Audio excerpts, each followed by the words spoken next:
Bom dia, ouvintes da Rádio Brapel. Bom dia, Leandro. Meu nome é Juscelie Salaberry, sou nutricionista e estou aqui hoje para falarmos um pouquinho sobre alimentação saudável na Páscoa, celebrando sabor e saúde, não é mesmo?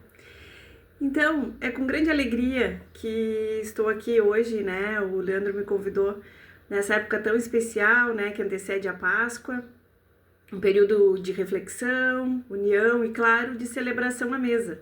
Então, tradicionalmente a Páscoa, ela nos convida a desfrutar de pratos saborosos e também, né, para muitos, para se deliciar com os chocolates. E então eu queria falar um pouquinho como é que a gente pode aproveitar essa época sem se descuidar da saúde. É sobre isso que a gente vai falar um pouquinho nos próximos minutos. Então, a Páscoa, né, com a sua rica simbologia, nos traz a tradição do consumo de peixes, especialmente na Semana Santa.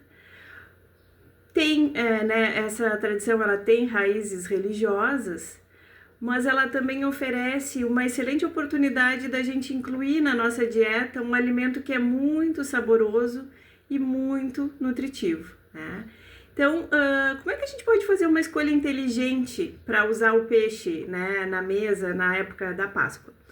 Então, o peixe ele é uma fonte rica de proteína de alto valor biológico. Então, hoje em dia a gente fala muito sobre proteínas, né? O peixe ele é rico em proteína, vitaminas importantes como a vitamina D, do complexo B, e minerais como o selênio, como o iodo, né? Mas talvez o nutriente que é mais celebrado assim, em função do peixe, que a gente ouve muito, é o ômega 3. É um tipo de gordura poliinsaturada, com diversos benefícios e comprovados para a saúde, principalmente da saúde cardiovascular, cerebral e ocular, tá? Então, que tipos de peixes a gente pode usar, né, nesse período e em outros períodos para incluir, então, na mesa dessa Páscoa e cuidar, assim, como é que a gente pode dividir eles e saber qual é a melhor escolha.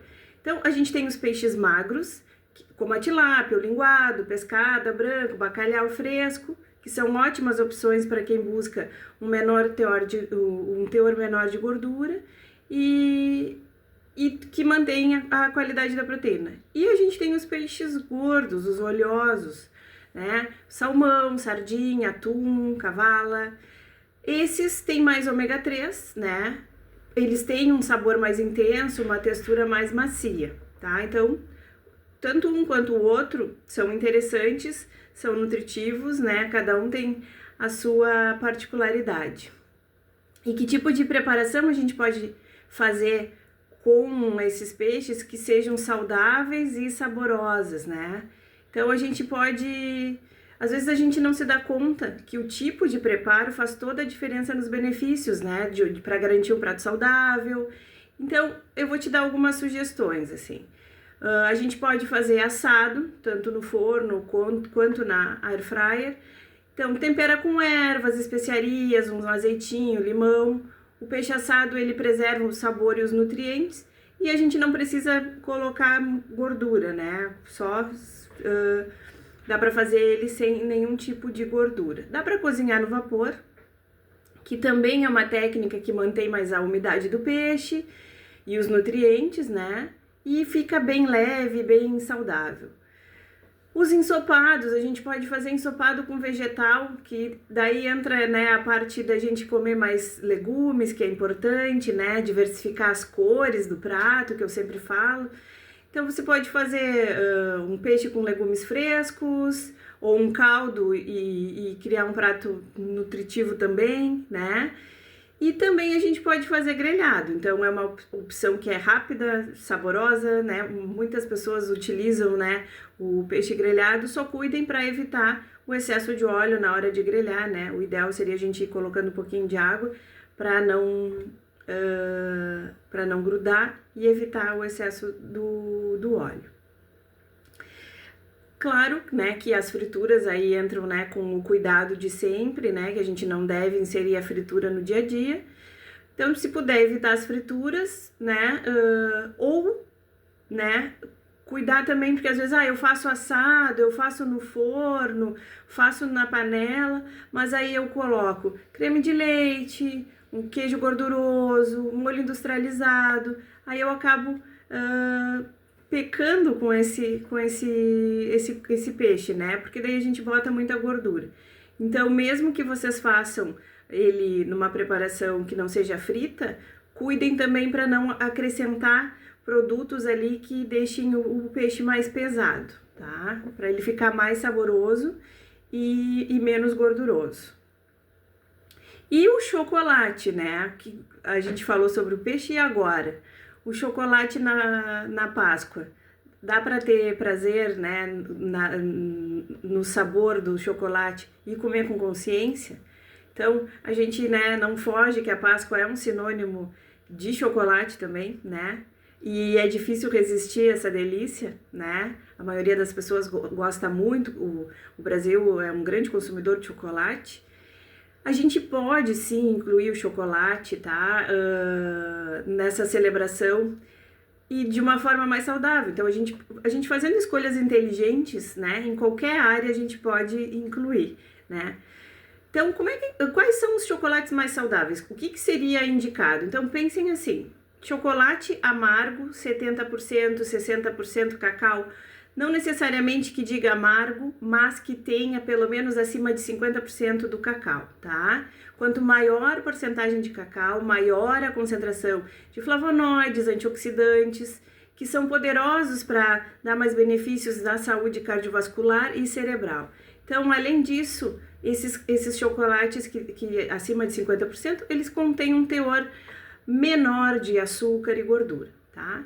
Aí a gente tem uma segunda opção, que seria o chocolate meio amargo. Cuidem também, leiam os rótulos, vejam no ingrediente ali se a primeira informação não é açúcar, né? Então, o chocolate meio amargo normalmente é uma opção intermediária, né? Cuidem para ver se esse meio amargo ele tem pelo menos 37% de cacau, né? Porque hoje em dia a modificação da classificação dos chocolates fez com que a maioria não é mais chocolate. Se vocês olharem, é uma massa misturada com cacau em pó, né? E biscoito no meio, então não é mais chocolate. Então cuidem nessa compra, observando. Quando tá muito em conta, geralmente, né, é uma questão de se avaliar se isso é chocolate ou se é um biscoitinho, tipo aqueles chocolates com biscoito no meio, tá? Evitar chocolate ao leite e chocolate branco. Chocolate branco nem cacau tem, né, praticamente. E geralmente eles possuem maior teor de gordura, açúcar e menos cacau. Então tem menos benefícios nutricionais. Outra coisa que eu acho que é importante falar, né? Claro, a gente tem a ideia, né, que na Páscoa é ovo, mas cuidem para a questão que daqui a pouco um chocolate 70%, uma barra, é mais em conta e mais saudável do que um ovo de Páscoa, tá? Então, só para fechar, né, as dicas, moderação é a chave, né? Então, desfrute do chocolate com moderação, uma pequena porção pós o almoço, então use como sobremesa e não como refeição. Combine com frutas, então pode usar as frutas junto com o chocolate, que daí fica delicioso e a gente aumenta as fibras desse alimento, né, dessa refeição e a gente diminui aí o peso na consciência e o consumo excessivo de açúcar e gordura. E para fechar, né, a Páscoa é um momento de alegria, de celebração e a alimentação faz parte dessa experiência.